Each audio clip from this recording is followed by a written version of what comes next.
Hola, ¿qué tal? Bienvenidos a este nuevo vídeo. Quizá en algún momento te hayas preguntado por qué hay tantísimos movimientos literarios, por qué cada época tiene una forma diferente de entender la vida, la realidad, la existencia, por qué los movimientos artísticos se suceden uno detrás de otro. En este vídeo vamos a intentar explicarlo. Comenzamos. Lo primero que hay que tener claro es que todos los movimientos artísticos, incluidos los literarios, son movimientos de reacción. Unas épocas cambian, contradicen, se oponen, reaccionan a lo que se ha dicho anteriormente. Por eso siempre me gusta ejemplificar cómo unos movimientos se suceden a otros como si fuera un péndulo oscilando, reaccionando. Y nuestro punto de partida es la Edad Media. La Edad Media es un momento histórico muy complicado para vivir. Es una sociedad teocrática y herméticamente estamental. El mundo está regido por la providencia divina. De hecho, torneos y peleas se resuelven así. Está sometido a una jerarquía inmutable.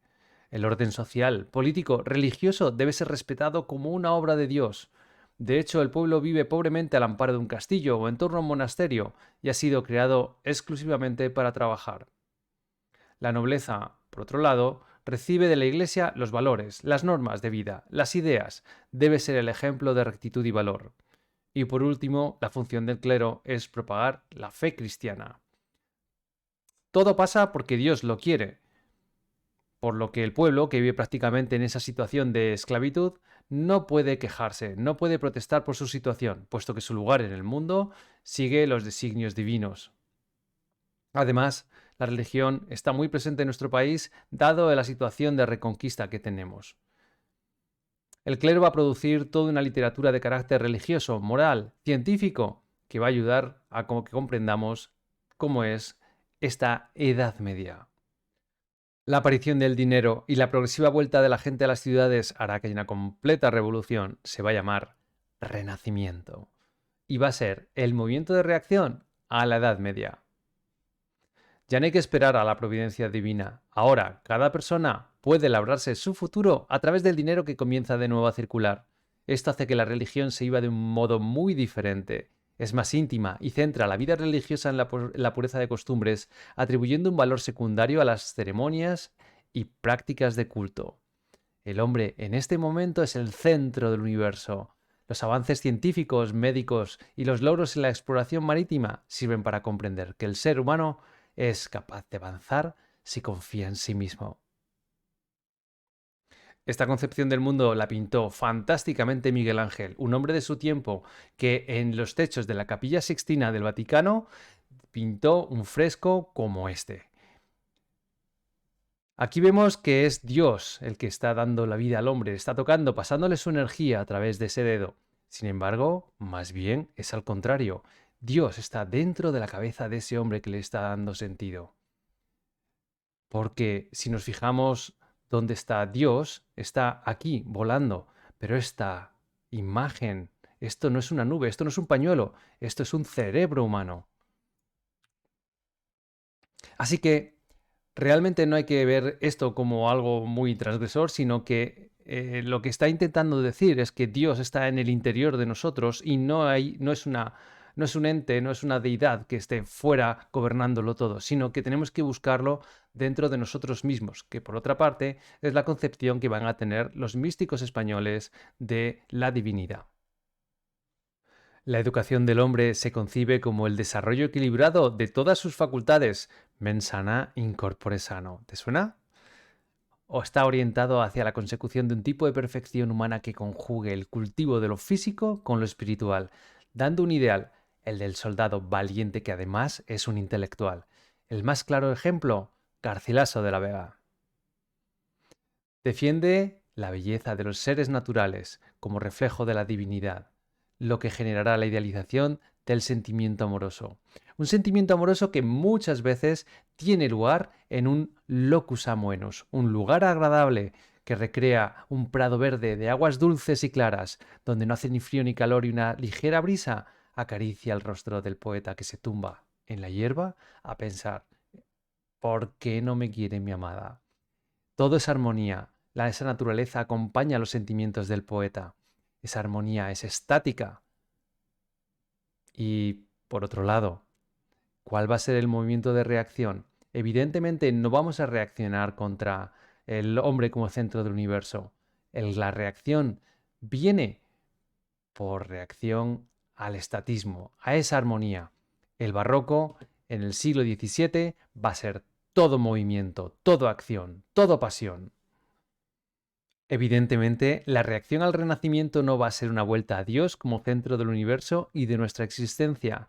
A lo que se va a reaccionar es a ese ideal de armonía estático que decíamos antes. Aparece el barroco. El barroco es movimiento, sorpresa. Se abandona el término medio renacentista y se inicia un camino de excesos formales que va a complicar y muchísimo la comprensión de toda la literatura de este periodo. Para ello se vale de atrevidas metáforas, de un lenguaje poético esencialmente culto, lleno de complejos giros y sintaxis muy enrevesada. Sus recursos expresivos, los mismos que la poesía renacentista de origen clásico, pero sometidos al proceso de exageración típico del barroco, así como también a la de complicadas asociaciones de ideas. Es el momento de Lope de Vega, de Luis de Góngora o Quevedo. Tras los excesos barrocos donde importaba más la forma que el contenido, donde importaba más cómo se contaban las cosas que las cosas mismas, llega todo a un punto donde parece que el público está cansado de esperar esa continua sorpresa y aparece la necesidad de intentar poner un poco de orden ante tal cantidad de despropósitos. Los giros y las complicaciones formales han llegado a ser de tal magnitud que prácticamente no se entiende lo que se está contando. Llega el neoclásico. Estamos ante un movimiento donde la claridad, la lógica, el afán didáctico y la razón serán los protagonistas. Se simplifica el teatro, la poesía, y es en este momento donde se escriben fábulas y ensayos siempre con la intención de instruir al público. Un siglo leyendo obras que reducían la imaginación al mínimo, donde únicamente importaba la razón y los lectores se acercaban a obras como Informe sobre el expediente de la ley agraria de Jovellanos. Es el momento del romanticismo. La reacción, además, vendrá de la mano de un extraordinario fenómeno natural, la erupción de un volcán en Indonesia, cuyas cenizas se van a esparcir por gran parte del planeta y hará que baje la temperatura en Europa produciendo nevadas en julio a nivel del mar, violentas tormentas, hambrunas y revueltas. Esto traerá toda una revolución que hará que salte absolutamente todo por los aires. El oscurecimiento de los cielos será el punto de partida para dar pie a la imaginación, haciendo que los escritores hagan obras donde los cementerios, los fantasmas, los sentimientos y las emociones se conviertan en protagonistas. Atrás queda la lógica, ahora es tiempo para soñar que se puede cambiar el mundo. El héroe romántico, el rebelde y libre en su cruzada en solitario. Sin embargo, fracasará siempre. No se puede hacer una revolución en solitario. Sin embargo, el realismo pondrá fin a todo este mundo de emoción e imaginación con un género como la novela. Intentará observar, representar, explicar la realidad a través de la observación, la descripción fidedigna del medio y del carácter de los personajes, la narración objetiva. Ha llegado el realismo. Las novelas se van a llenar de descripciones inmensas, larguísimas, pues los autores intentan de alguna forma describir cómo viven, describir cómo piensan, qué dicen, cómo lo dicen, cómo visten, cómo actúan. Esto va a hacer que todas las novelas tengan una acción muy lenta y estén sujetas a unos cánones muy rígidos. Y contra estos cánones intentarán reaccionar las vanguardias y los movimientos de comienzo del siglo XX. Aquí tendremos el modernismo, el dadaísmo, el cubismo, el surrealismo. Se intentarán destruir el lenguaje, la sintaxis, la forma del poema, pues se intentarán incluso hacer dibujos con las palabras. Es un momento de ebullición donde todos los movimientos reaccionan de una forma mucho más estética que de contenido a todo lo anterior. Pues hasta aquí el vídeo, espero que os haya sido muy interesante. A mí me parece apasionante ver cómo se relacionan unas cosas con otras, cómo se interconectan y por qué estamos donde estamos en este momento a comienzos del siglo XXI. Pero eso es cosa de otro vídeo.